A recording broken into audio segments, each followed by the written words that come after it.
Hello and welcome to the Arise interview. 60 minutes of big questions about the big stories from the news and beyond, with fresh insight and critical analysis. I'm Charles Anyagolu. Coming up in the next hour, they're calling it the Pandemic Earth Day, the 50th anniversary of the birth of the worldwide environment movement.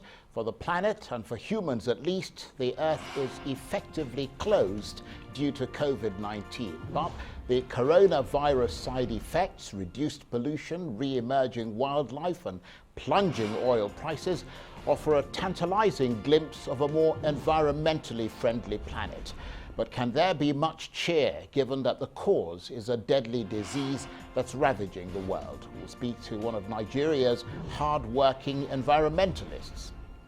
And later, the growing economic cost and indirect consequences of the pandemic, and a stark warning from the United Nations World Food Programme.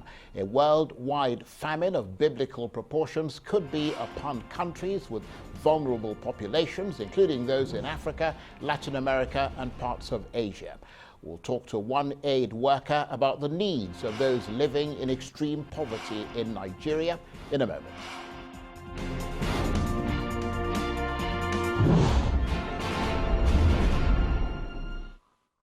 Now, the theme for the 50th anniversary of Earth Day 2020, which is of course today, is climate action. The enormous challenge, but also the vast opportunities of action on climate change have distinguished the issue as the most pressing topic for this year's Earth Day. But now we have a new dimension to the environment, COVID-19.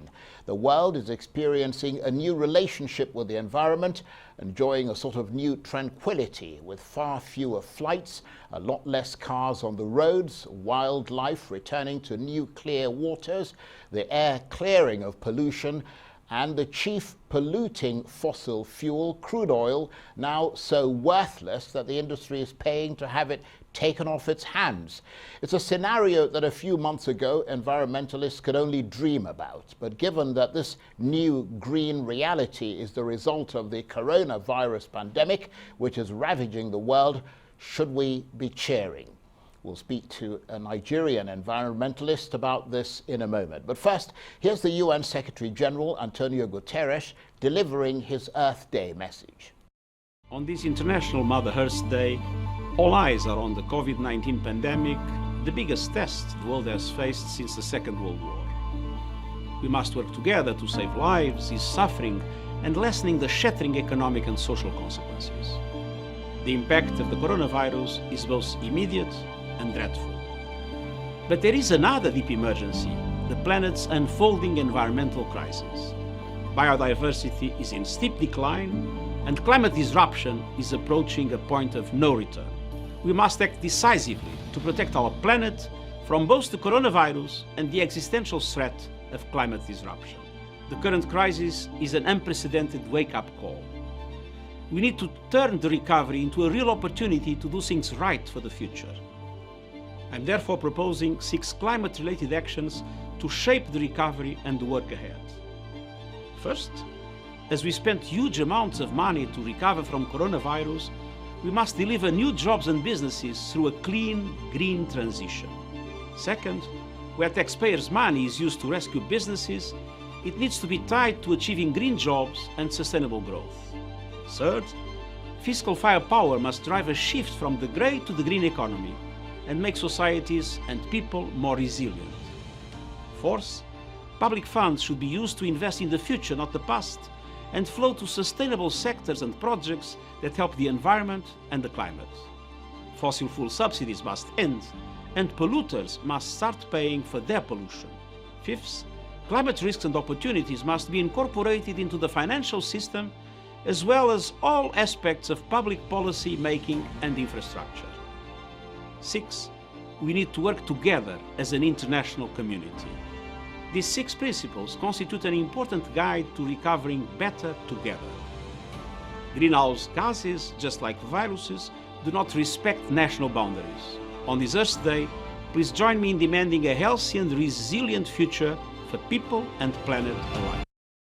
And that's the UN Secretary General there, Antonio Guterres, delivering his Earth Day message. Well, for more on the pandemic Earth Day 2020, I'm joined now in the studio, albeit at a safe social distance, by the environmentalist and development consultant Paddy Ezeala, who works with some of the most reputable international aid agencies. Thank you very much indeed. Thank you very much. Joining us.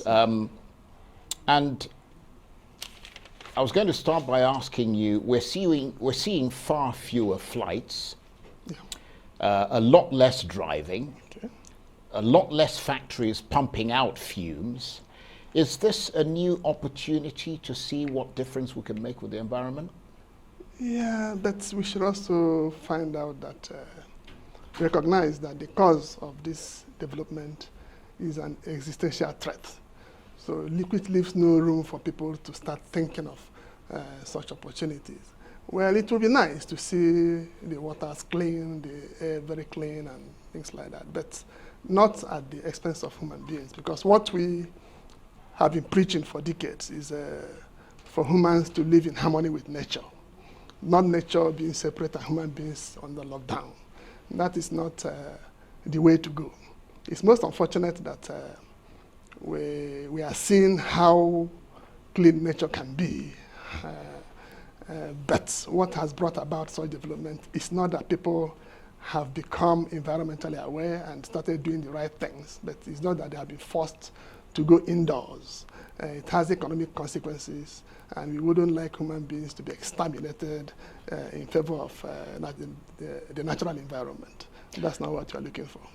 But how relevant would you say COVID-19 is to the environment? Because, I mean, there are lessons there, aren't there? The fact that COVID-19 is seen as a threat, people have reacted the way that they have to that threat. And people like you have been banging on for years about the threat posed to the environment, but there's been no reaction, certainly not this type of reaction. Well, just like I normally say, when you see a situation like this, you look at the lessons to take away from it.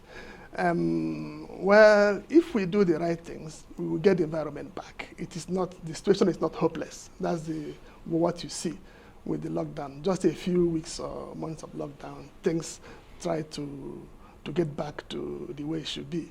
But now, it's just that that's not the kind of lesson we would like to take, the first lesson, because what that implies is that whenever we're out of this, people are going to bounce back and we are back to square one.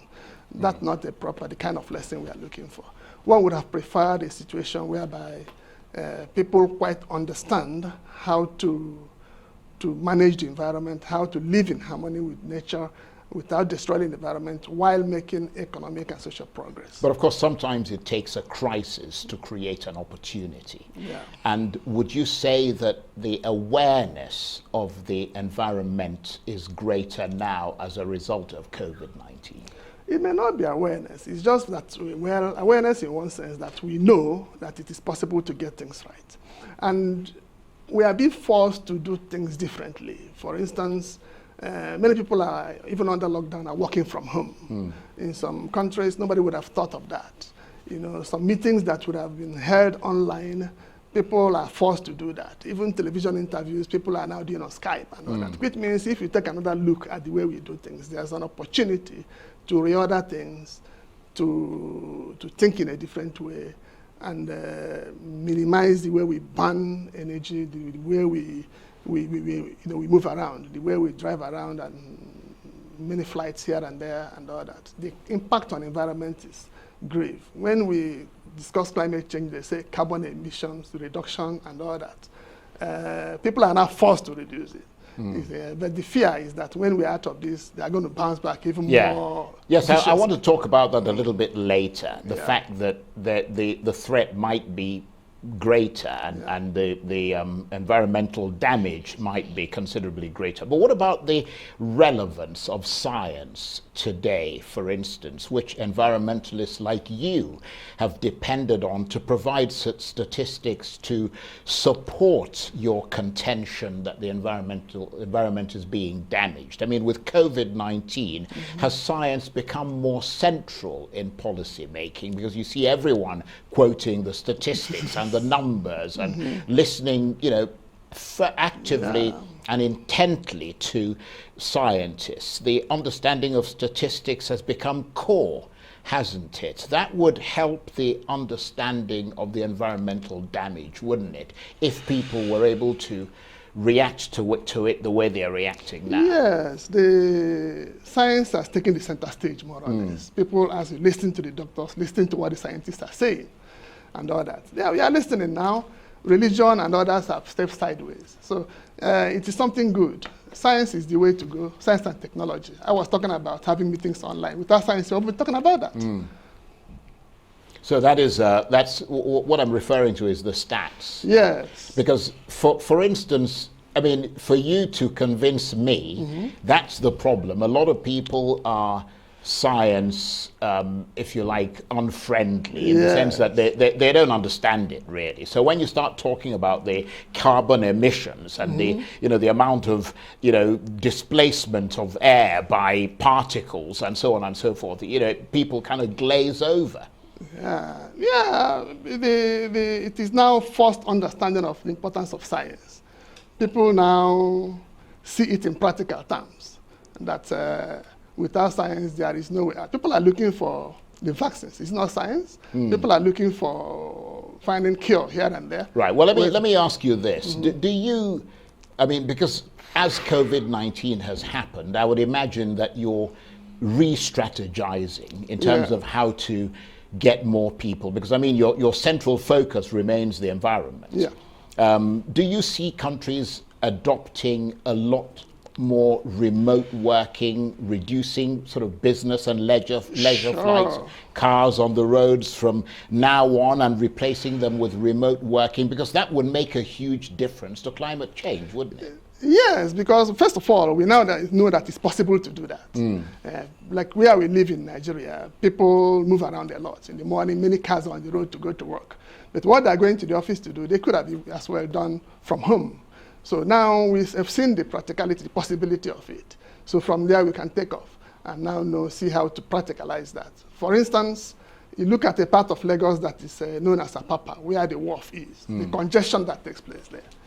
Go there today, you wouldn't be able to see many vehicles. But you now see that most of the things people go there to do could be done online. People could clear their goods and whatever without having to go there. So we have to start looking at that. It's also what science can do, what technology can bring about. We have to look in that direction without having to restructure the entire infrastructure to achieve the With me in the studio as we mark Pandemic Earth Day 2020, the environmentalist and development consultant Paddy Ezeala, who works with some of the most reputable international aid agencies. Thank you very much indeed for staying with us.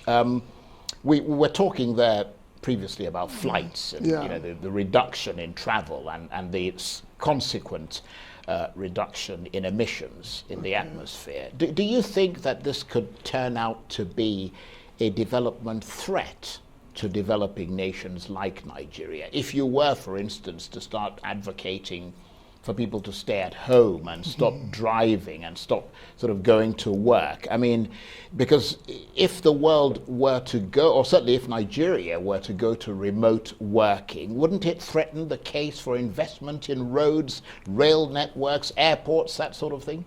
People must have to move, but it depends on where you're going to. People must have to move. What has happened now is that there is need for people to stay at home and do what it is that they do in the office. Not everybody, some services. The situation whereby everybody goes to office every morning may not be fashionable, may not be environmentally friendly. There are also some corporate organizations and even institutions in Nigeria that just monthly meetings, management meetings will They tell people traveling from all parts of Nigeria to Right, wherever and the they'll headquarters. take flights as well as drive. So when you can easily do that online with your Skype or whatever. So ideas, well, even the economy itself will be making people reason better these days. The cost of even flying is less than doing it. In other words, they can save money. They can do all kinds of things as well as protect the environment. Exactly. So it makes more sense to do that. So one can campaign in that line, in that direction. But then conversely, given that road and air traffic isn't the only form of pollution, is it possible that emissions associated with other sections or sectors have also increased simply because more people are staying at home? So domestic gas sort of combustion, for example, wood burning, all those kinds of things. I mean, these are all sources of emissions, aren't they? No, I don't think so. It's either this or that. If you go to work in the morning, if you have a staff canteen, they cook there. If you eat out, the burden is on the people who supply the food. If you stay at home, you cannot eat at home and also eat outside. You cannot burn the AC in your office and at the same time burn the one in your house. It's a choice between one or the other. So I don't think consumption of energy will increase at home at the expense of what you do in the office. I don't know whether, but I think well, I mean, the point really is that oftentimes people have someone at home whilst they're at work. Yeah. The point is that the numbers have now increased because a lot of people are talking about the fact that they're adding weight because they're staying at home, they're eating more, they're doing so many other things, raiding the refrigerator many more times, watching television a lot more, doing all the things that potentially could be hazardous to the environment. Well, no statistic, no calculation has been done on that. But I think we keep saying, well, what you're actually saying is that at some years from now, there will be no alternative to that. There'll be what, sorry? There wouldn't be any alternative to people working from wherever they are. Not everybody. Offices don't have to close. If you are working in a particular office and the service you render to the office can be done from home, I don't see any reason why you can come there to occupy space. Right. So all told, we're all rather hoping that the impact of COVID-19 won't last more than 2 or 3 months. I mean, you were talking about this earlier, and then everything will be back to normal. I mean, I know that I can't wait to race out and go to a pub or go to a bar or go somewhere. A lot of people want to go to nightclubs. They want to get out and race their cars all over the place. I mean, so a 3-month break, that might not have much of an impact on the environment, basically. Well, just like the report we had, the impact is already being felt minimally. It's growing. But we all have in mind that the pandemic will end someday. Yeah, and when it does, people will return to normal. Exactly, but I do not think it's going to be abrupt. It's gradually, the things will come back to normal. That one we know. But there are lessons to take away. People are already thinking post-pandemic, post-COVID, how is life going to be? And I don't see anybody that will hazard a guess 100% sure how it's going to be. A lot of things are unfolding.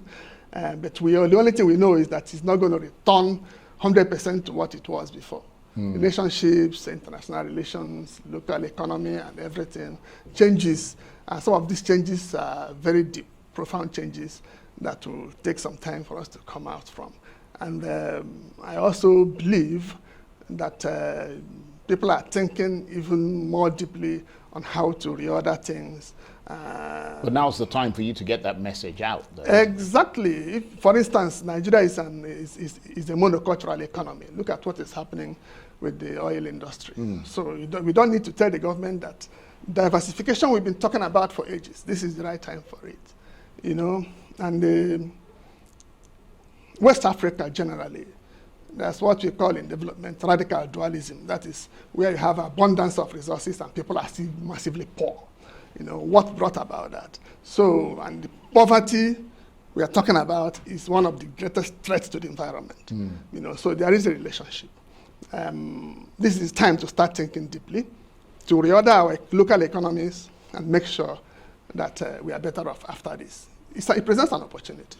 Well, actually, we're going to be the next, after you, the next chat is going to be about poverty and its impact in the time of COVID-19. But just staying with the science of this and looking at urban air pollution quality, in agreeing with what you've been saying, I mean, there's been a dramatic impact worldwide in the reduction of car and plane travel on air quality from India to China, across Europe and Africa. The air quality has improved. You can actually feel it. I mean, you open your window and you can, you don't smell the car fumes, which you normally would. And in terms of emissions, I was just looking at some statistics from the UK. The improvements in air quality, according to the government agency that carried out that assessment, the air quality is now equivalent to what it was in the early 1900s. Wow. Which is remarkable, because you had very few cars at the time, you had very few sort of pollution and so on, very little pollution. And that's an extraordinary development. I think so. One would pray for that, but not because of COVID. One would pray for people to find alternatives or even inventions to reduce the emission. Well, as we have it today, COVID has shown us how the environment could be. It's for us humans to now decide to have an environment like that without being under lockdown. By the way, oil prices have bounced back today.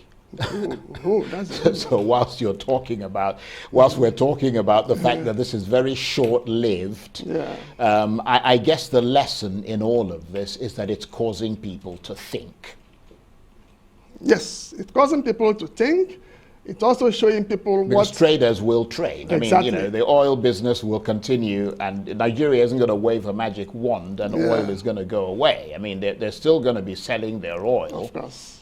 For a long time, from now, but the point you're making is essentially that this has deepened the thought process. Exactly, kind of change of strategy, investment of oil proceeds in the development of other areas, other sectors. Diversifying the economy and making sure all the sectors work. Don't put your eggs in one basket. Right. So what's your final word then on Earth Day today? Well, Pandemic Earth Day. Yes, what we usually say, think globally but act locally. It is a good thing the COVID pandemic has shown us that the environment could be clean if humans decide to make the environment clean. Let's take the lessons away while we hope to bounce back to live our normal lives. But let us also re-strategize to ensure that we keep the environment clean. We live in harmony with nature. Those who treat the environment with levity, those who don't listen to issues raised by climate change, this is time to think more deeply. This is time for governments to make more sacrifices to be able to redirect. And also for people to realize that nature will fight back. Always. Thank you very much indeed. Paddy Ezeala, the environmentalist and development consultant.